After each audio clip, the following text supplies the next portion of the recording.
Hello pong muli mga kababayan, mga katambay. Nagbabalik po inyong likod, si Katambay Manong po para magkomento po sa inyo dito po sa Tambay mga kabayan. Magandang umaga po muna, tanghali, hapon, gabi. Madaling araw po sa ating lahat. Sa amang bansa o sulok ng mundo tayo naroon. Naway maingatan po tayo mga kababayan. Samahan niyo po ako, komentuhan po natin ito. Dahil nga po sa ating panahon na po kasi ng budget mga katambay. Dahil matatapos na po ang taon. Kailangan na po nilang asikasuhin at ipasa na ang susunod na taon, ang 2025 budget. At nagkaroon po tayo ng ng kalungkutan, di po ba? Dahil na ginawa po sa BICAM ay tinanggalan po nila ng budget ang PhilHealth na hindi bababa sa 70 plus billion mga katambay. Dahil ang katwiran po nila ay marami daw pong pera ang PhilHealth na hindi ginagalaw mga kababayan. Pero yung po ay pagtugon po yun, di po ba? Pagtugon sa mga Pilipino, lalo na sa may hirap. Malaking tulong po yun. Pero sa kabila po no, na tinanggalan po nila ng budget dahil marami po silang issue sa PhilHealth. Pero yung programa naman po ng Kongreso ay nalagyan naman po ng budget mga katambay. At masayang-masaya po ang speaker dahil yung kanyang akap ng mga panukala po ng congressman. Nung una po, ay galit na galit po rito ang ibang senador. Kasama pa ang senadora Amy Marcos na tinutuliksa po ito dahil daw parte po ito at magagamit lamang na korupsyon. Pero nung magkaroon po ng BICAM, ay kasama na po ang Senado dito po sa programang AKAP mga tambay. Ito nga pang suporta raw po nila sa mga manggagawa natin kapusang kita. Pero ito po ba ang solusyon ng gobyerno ng bagong Pilipinas? Imbis na trabaho ang ibigay ay naging ayuda nation na po tayo. At ito po ay magagamit po ito sa politika. At bakit po naging timing na timing? Di ba? Dahil makokontrol po ito ng mga politiko. Kahit ano po sabihin natin, kontrolado po nila ito, ang mga politiko. Kasi ang DSWD ay nagagamit po ng politiko sa tagal ng panahon. Tumanda na inyong lingkod. Ngayon pa ba tayong maglulukuhan na hindi nagagamit ng politiko ang DSWD? Sige nga, pare-parehas na tayong mga tumatanda at ang politika sa atin ay marungis. Nagagamit lahat ng politiko. Real talk, di ba? Pero dito, pag-usapan po natin at ang masaya at pagpapasalamat po ng isang speaker, ang AKAP ay siyempre po pasado sa BICAM. Sino po ba ang nasa BICAM? Di po ba sila? Sila lang ang nasa BICAM. Di ba? Ang Senate President, kasama ang Saldico, Speaker, si Grace po, at yung mga iba pang senador. Hindi naman po lahat ng congressman ay nahandon, at hindi naman po lahat ng senador ay nasa BICAM, mga katambay. Pero sa kabila nun, pinagtanggol naman po ng DSWD, Secretary Gatchalian, ang sinasabi po about sa AKAP. Hindi raw po ito magagamit na mga politiko, lalo na sa sinasabing pamumulitika. Unahin po natin komentuhan ito at sunod po natin ang DSWD. Painggan po natin ang speaker mga katambay. Ang napakagaling sa kasaysayan ng Pilipinas, nagkaroon po tayo ng napakagaling. History po ito. History ng bansa. Nagkaroon tayong napakagaling na speaker. Halos lahat po ay nasakop niya na.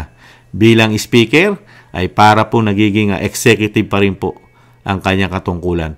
Pati po kasundaluhan ay nahahawakan na rin po yata na speaker at siya rin po ang gumagawa ng paraan para daw po matulungan ng mga kasundaluhan. Pakinggan po natin mga katambay. Para sa may talaga na alarin natin at tulungan natin at ilutas natin ang mga bayan sa kahirapan ng education at sa pinagpastuloy.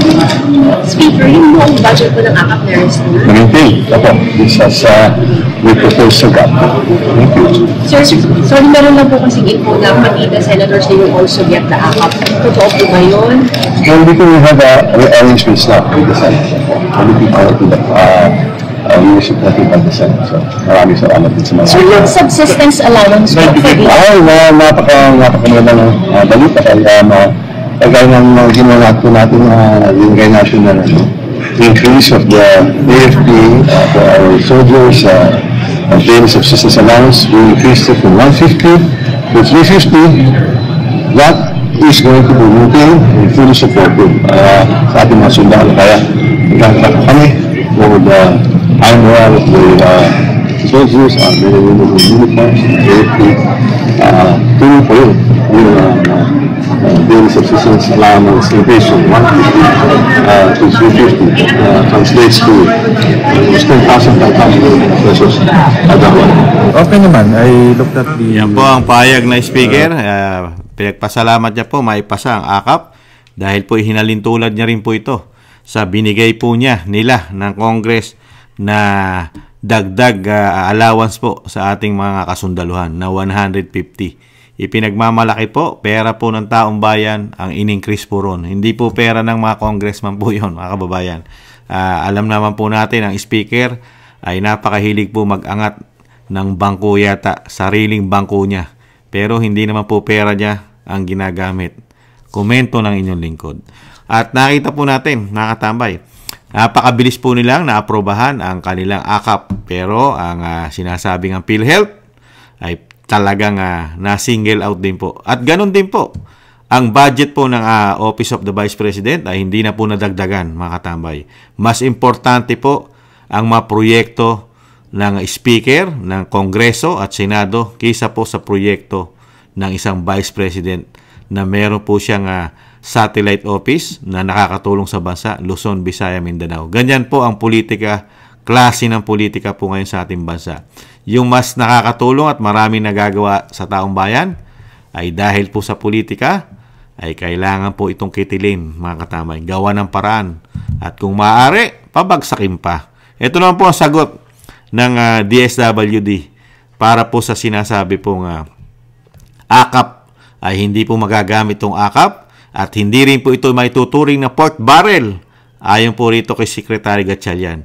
At bawal daw po na sumama ang mga politiko, lalo po rito sa pamimigay ng assistance na manggagaling po sa AKAP, mga kababayan. Totoo po ba yon?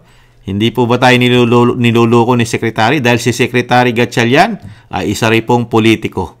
Ito po ay politiko po bago naging Secretary. Ito po ay taga Valenzuela, Metro Manila, NCR, mga kababayan. Isang politiko. Pero mukhang niluluko po at ginagawa pong gagot tanga ang mga Pilipino about po sa politika sa ating bansa. Ibang klase. Pakinggan po natin. Itinagi na Department of Social Welfare and Development ang aligasyong isang uri ng pork barrel ang inilaang pondo para sa ayuda para sa Kapos ang Kita Program o AKAP. Sa isang panayam, sinabi ni DSWD Secretary Rex Gatchalian na hindi mapupunta sa mga mambabatas ang pondo kung hindi sa kagawaran.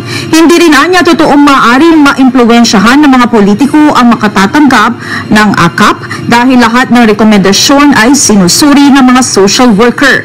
Hindi rin papayagan ng mga politiko na pumunta sa pamamahagi ng ayuda. Totoo po ba yan, mga kabayan? Totoo po ba yun? O niloloko lang po tayo ni Secretary Gatchalian, ni Rex Gatchalian ng DSWD. Totoo po ba yun? Sinasabi nga ni Kamanong, tumanda na si Kamanong. Mga katambay, tumanda na inyong lingkod. Ang DSWD ay gamit na gamit po ng mga politiko. Lalo po pagdating po sa ayuda. Lagi po nahandyan ang mga politiko. Di ba? Nagagamit po yan. Imposible po yan. Kaya nga sinasabi po natin dito po sa isang secretary po ng DSWD, yung paborito pong salita o words ni Franz Castro, ang convicted po ng child abuse, malabo ka pa sa sabaw ng puset, Secretary Gatchalian ng DSWD. Lokohin mo, lelong mo panot. Hindi nagagamit ng politiko, imposible. Ganyan po sila. Ganyan po yata sila magtakipan, mga katambay. Ginagawa pong mangmang tanga. Bobo ang mga Pilipino. Ngayon po social media na po tayo ngayon at napakarami po at laganap na po internet. Lalo po sa Pilipinas, sa ating bansa. Di po ba? Technology na po tayo ngayon. Hindi na po tayo nung panahon pa ni Kopong-Kopong na kayang paniwalain sa lahat ng sasabihin ng mga politiko, sa lahat ng sasabihin ng mga sekretary ng ahensya ng gobyerno. Magsasalita lang, magre-release lang sa media ang isang secretary at ang isang speaker ng Kamara na si Speaker Romualdez ay maniniwala ng mga taong bayan na hindi nila ito magagamit at hindi po ito magagamit na asing korupsyon? Maniniwala po ba ang mga Pilipino sa mga mambabatas natin ngayon? Naglalakihan. Kaya sisikip na nga ng mga suot, mga katambay. Nakita nyo po mga katawan, kahit lalaki, kahit tataba, talagang busog na busog. Hindi nga lang natin malaman kung saan sila busog. Busog ba sila sa pera ng bayan? O busog po sila sa panunungkulan? Di ba? Ano po sa tingin nyo? Ito po ba busog na busog sa pera ng bayan? O busog na busog sa panunungkulan po para matulungan po ang ating bansa? Para po maiahon sa kahirapan at makapagbigay po ng maraming programa na makakatulong po sa mga Pilipino. Lalo po ang trabaho. Di ba? Kahirapan, matugunan. Presyo ng bilihin, presyong nagtataasan, mabigyan man lang sana ng solusyon, maipababa man lang, naabot kaya ng sweldo ng taong bayan, nakakarampot ang minimum wage sa ating bansa. Natugunan po ba ito ng mga politiko na nagkaroon na po sila ng maulalo? Inugatan na po sila. Yung iba po nagkamatay na. Nagkamatay na po yung iba na politiko. Pero ganun pa rin po ang ating bansa. Mahirap pa rin, naghihikaos pa rin. Ang mayayaman po ay mayayaman. Ang mayayaman, lalong yumayaman. Ang mga politiko, lalong yumayaman. Di po ba? Di ba napansin? Payaman ng payaman ang mga politiko, pero mga Pilipino na nagtatax, pahirap naman ang pahirap. Di ba? Sila lang po ang nakikita natin na yumayaman ng yumayaman. Paganda ng paganda ang kanilang kabuhayan, ang kanilang pang-araw-araw na makikita po nating pamumuhay ng mga politiko ay talagang marangya. Talagang sa sasakyan pa lang, talaga hahangaan mo na. Hindi basta-basta mabibili na ordinaryong manggagawa ang kanilang mga pamumuhay, ang kanilang mga sinasabing luho. At nagkakaroon pa po na isang damukal na maari-arian ng ating mga politiko sa labas ng bansa at mismong sa bansa. Naglalakihan ang kanilang mga asyenda, mga farm, mga mansyon, mga bahay sa mga exclusive subdivision. Di ba? Dahil nga nababalitaan natin ngayon, nakikita po natin sa loob ng 3 taon, puro kaperahan po ang issue ng bagong Pilipinas. Puro pera po. Pumutok po tayo sa lahat ng pera, pondo ng bayan. Di po ba? Naumpisahan po tayo ng mga pera sa Maharlika Investment Fund. Nahandyan po ang GSIS, SSS, PhilHealth. Di po ba? Pati po ang ating kagintuan.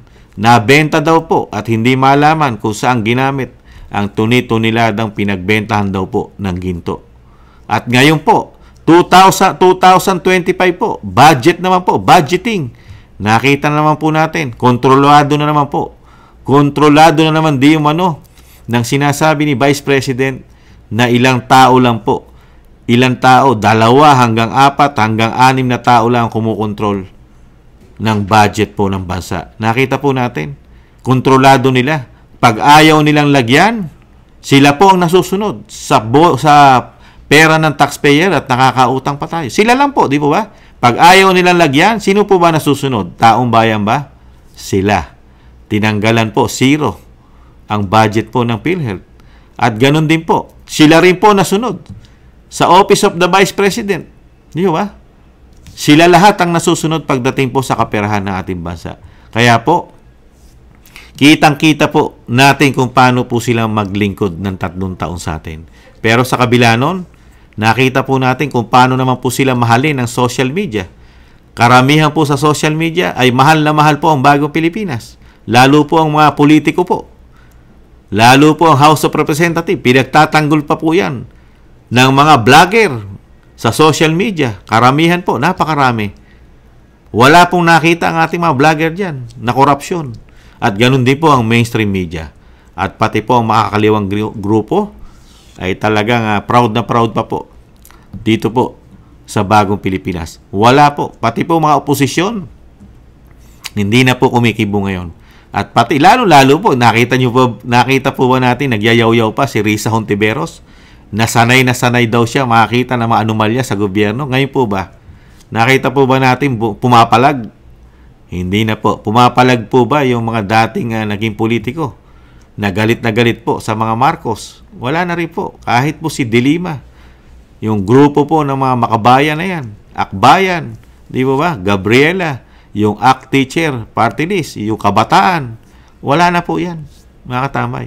Kaya dito po, yung nakita po natin budgeting, yung AKAP, nakita po ng mga Pilipino kung paano po nila kontrolin ang pera ng bansa. Sila lang po ang nasusunod.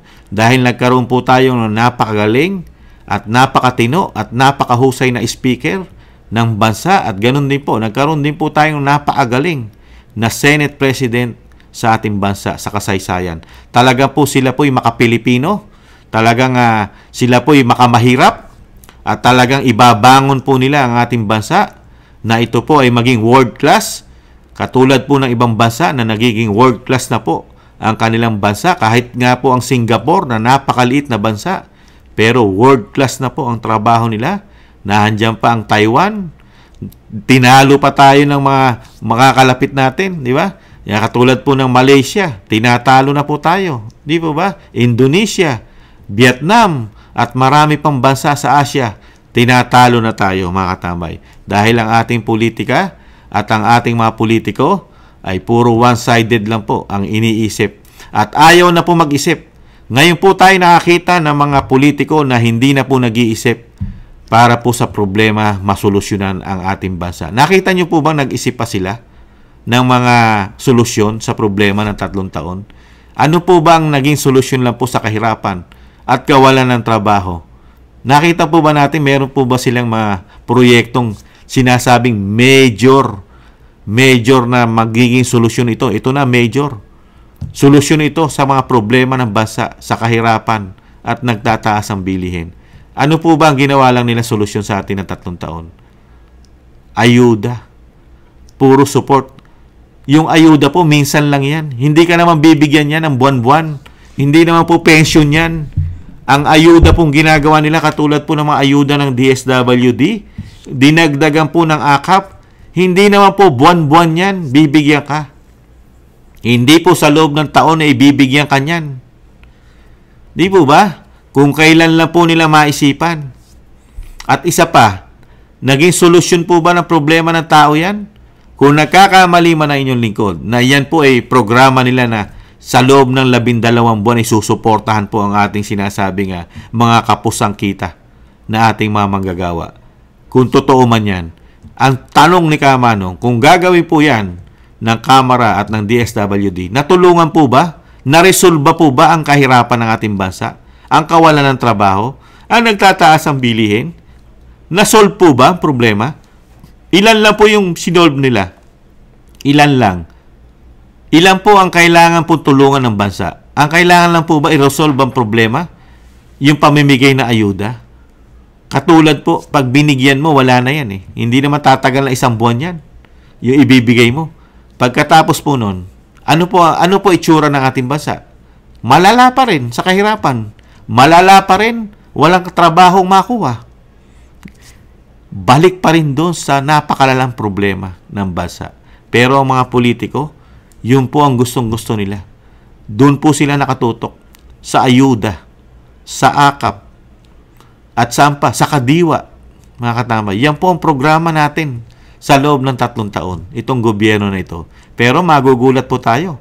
Pagdating po sa mga survey company, panalo pa rin sila. Sila pa rin ang gustong-gusto ng mga Pilipino. Yung ginagawa sa ating solusyon ng 3 taon, ganito. Laganap na korupsyon, di umano. Laganap na droga. Laganap na krimen. At yung pagkontrol ng pera ng sinasabing iilang tao lang sa Senado at Kamara, sila pa rin ang minamahal ng media at ng social media. Pero hindi naman po ang mga Pilipino. Hindi naman majority ng Pilipino. Hindi naman po tayo tangat bobo para po tayo paikutin ng ating ulo at paikutin tayo sa kanilang palad na sila lang ang pinakamagaling, pinakamatalino na taong gobyerno na nagsusolusyon lahat ng problema ng bansa. Nakakita po ba ng 2 mata natin yon? Nada. Di ba? Kaya dito po, yung ginagawa po nila, sa tingin ko po, talagang gagamitin po nila ang asset lahat, di umano, ang gobyerno. Para po, lalo po sa darating na halalan, nakaabang na po yan. Komento na inyong lingkod, nakaabang po ang mga programang ito na baka magamit ito, napakalaking paggamit po yata di umano ang gagawin nila rito, lalo po sa mga ayuda na makukontrol at pwedeng kontrolin di umano ito ng mga politiko. Dahil sila po ang may power dito. Programa po nila ito kasama ang DSWD.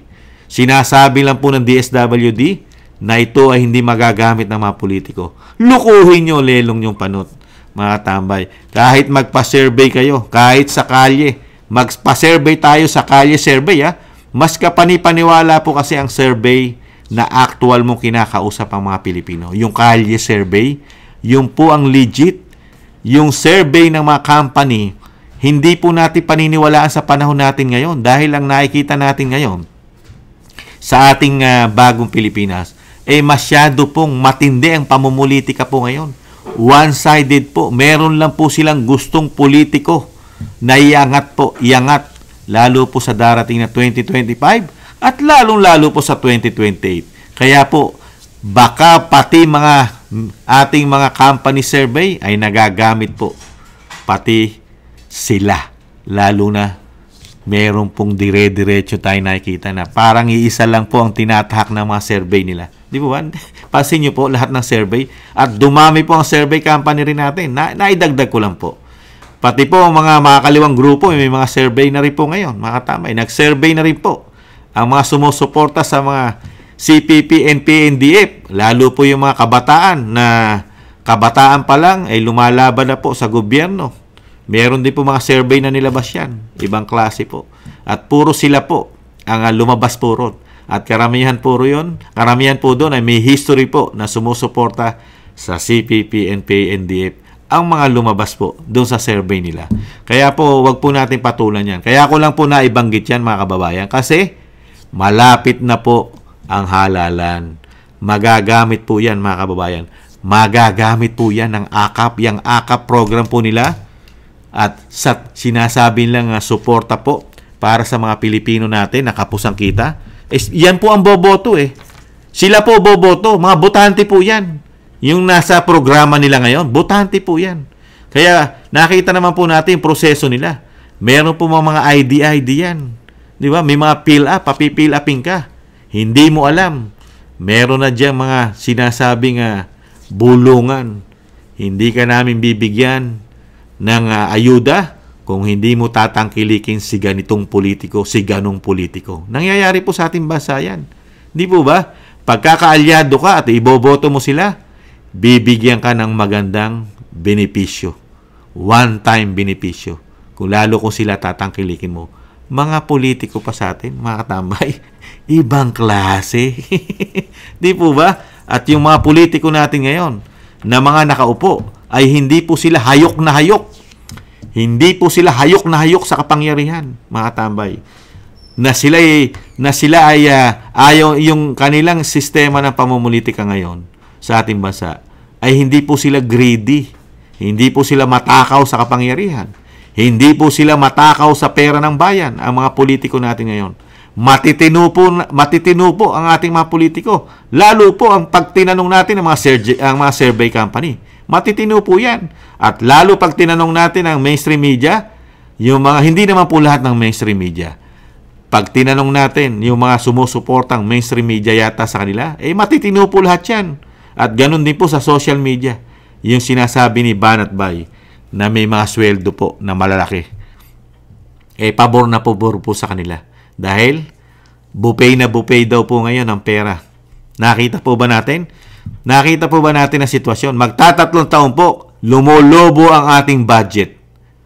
How many trillions ang ating budget? Ngayon po, hindi bababa sa 6 trillions. Noong nakaraan, ganun din po. Mahigit 5 trillions to 6 trillions noong 2024. Ano po ang nakita natin doon sa budget ng 12 buwan? Nagkaroon po ba ng progresibo ang ating bansa? Meron. Meron naman nakita mga Pilipino. Nagsilakihan ng mga politiko. Nagsitabaan. Nagsiyaman. Di umano, mga tabay. Yung po ang nakita ng mga politiko. Yung po ang nakita ng mga Pilipino. Yung mga politiko na nagsilakihan, nagsiyaman yata, at nakita rin ng mga Pilipino, nakita ni Kamanong, mas lumala at mas dumami ang gutom. Nagugutom. Hindi na kumakain ng 3 beses sa isang araw. At nakita rin ni Kamano ang lumalaganap na problema natin sa droga, sa krimen. Siyempre, isama na natin ang malalang korupsyon, mga kababayan. Kaya dito po, ganyan po ang dadanasin natin, mga kababayan. Ibalik po natin ito dahil napaghandaan na po nila. Mukhang handang-handa na po ang ating mga politiko, lalo po yung mga hindi po greedy, hindi sakim sa kapangyarihan, ay handang-handa na po sila, mga tambay. Pati po ang kanilang gagamitin yatang pangangampanya na galing pa sa taxpayer ng mga Pilipino ay magagamit po para puro sa kanilang ambisyon na sinasabi ni Vice President na ayaw nang mawala sa kanila. Nung ito'y maibalik, ayaw na nila itong pawalan, mga katambay. Dahil meron nga naman itong pera, kapangyarihan, may bonus pang daw droga, mga kababayan. Muli po, mga tambay, talagang ganun po. Hindi po tayo binuenas sa ating panahon ngayon. Sa ating panahon na nagkaroon tayo ng mga ganitong politiko, mukhang hindi po tayo binuenas, mga tambay. Nasayang. Komento na inyong lingkod, nasayang po. Nahando na po sana yung momentum nung panahon ni dating Pangulong Duterte. Paganda na sana na paganda at nahandyan na yung pag-unlad ng bansa, lalo sa mga programa at sa